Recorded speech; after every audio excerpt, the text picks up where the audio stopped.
and A toxicity.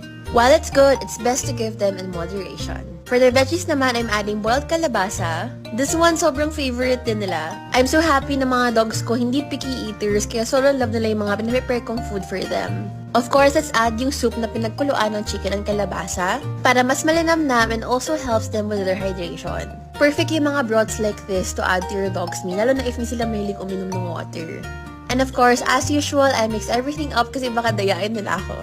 And dahil nga homemade meal itong binibigyan natin dog food sa kanila, mag-a-add ako later ng supplements. Yung mga kibble kasi na binibigyan sa mga dogs natin, meron na yung mga vitamins, minerals, and probiotics. And when we cook homemade dog food, wala yung mga ganon. Kaya I make sure to add supplements like this one from Be Well Pet. I'm adding Mighty Greens. This is a mix of moringa, spirulina, and many others.